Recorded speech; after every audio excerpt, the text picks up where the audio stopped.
Many gamers want to peg what classic gaming is. It's a consequence of getting old. The popular answer of my generation is the Super Nintendo. Right, and everything after that was just terrible. For me, I take classic gaming all the way up to the GameCube. Nintendo had some really talented developers on their side.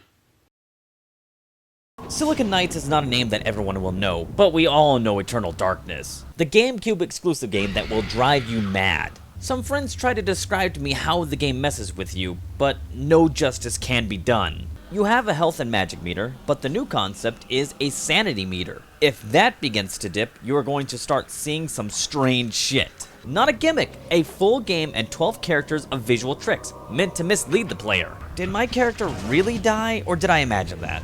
What's going on with the screen? Some things that look like an illusion turn out to be the real deal. You never know for sure. My favorite trick was when the GameCube blue screened. I honestly thought it happened and was ready to reset. Why not? IBM technology inside. The game was on par with Kojima pranks. Speaking of, their next game on the GameCube was Metal Gear Solid: The Twin Snakes. It was a remake of the original PlayStation Metal Gear Solid, and a damn good remake at that. I've said it many times and I don't understand why it's so hard to get on board. If you're going to play a game that is heavy in cinematics, why not play the one that has better cinematics? I guess I'll just sit alone in my corner with Matrix Revolutions. As for gameplay, it retains the fun, stealth, item collecting, and essentially point-and-click adventure. Think about it, it makes sense. It is my favorite Metal Gear.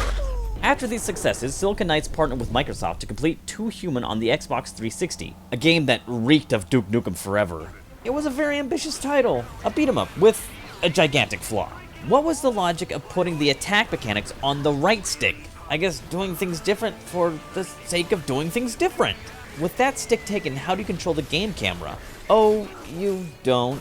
And this frame rate is stabbing my eyeballs. Hard to believe they wanted to make this a trilogy. Last I read about Silicon Knights, they made an X-Men game that no one liked, lost a lawsuit to Epic Games, and then swiftly went bankrupt. Oh, and Factor 5. Remember Factor 5? Everyone loves Star Wars, but nerds need to experience Star Wars, and Factor 5 fulfilled that need over and over. Following the incredible success of Rogue Squadron on the Nintendo 64, they released the GameCube launch title Rogue Squadron 2 Rogue Leader. It was so good, and they made it in like 8 months. It glossed over the original trilogy dogfights in unbelievably detailed graphical glory. Just look at these Star Destroyers! We got the trench run from A New Hope, and the Battle of Endor, and destruction of the second Death Star, the best parts of the best movie, Return of the Jedi. Rogue Squadron 3, Rebel Strike, made a second pass at the original trilogy. It was a mixed bag. The introduction of land missions was neat, and the result was meh. But the flying missions rocked so much ass you didn't mind. This time around we get to take down the Executor! I love Rogue Squadron almost as much as my own child. I mean, I could go either way on that one. I love it so much I obliterated these impossible challenges. Yeah, that was my summer of 2004. Every minute of it. The next game from F5 was the PlayStation 3 title, Lair. Sony didn't want another Star Wars title. Okay, your loss. But Rogue Squadron is at the heart of this Dragonflight combat game. Defeat the enemy fleet! Protect the convoy! Requirements for the next medal! It's hard to talk bad about Lair because I could tell it was made with a lot of love. However, do you remember what gaming was like in 2007? Developers had the ability to use motion controls, and didn't have the restraint to not use motion controls. Yeah, you steer the dragon with the 6-axis. It works. I much prefer the ground combat because I was so relieved to use a control stick again. The controls for braking and accelerating were super unintuitive, same with lock-on. To sum it up, at this bridge level, it really wasn't a rage quit, more like a confused quit. And come on, we're all nerds here. Dragons are sweet, but Star Wars is obviously better. The Switch was nothing against Nintendo. They wanted to develop for the Wii, but Nintendo hadn't sent them a development kit yet. Lair was, in the words of Julian Eggebrecht, a way to keep the lights on.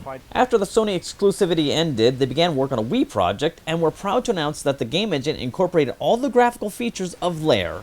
That's actually a technical impossibility because this thing called frame buffer resolution, but whatever. Can't wait to see some gameplay.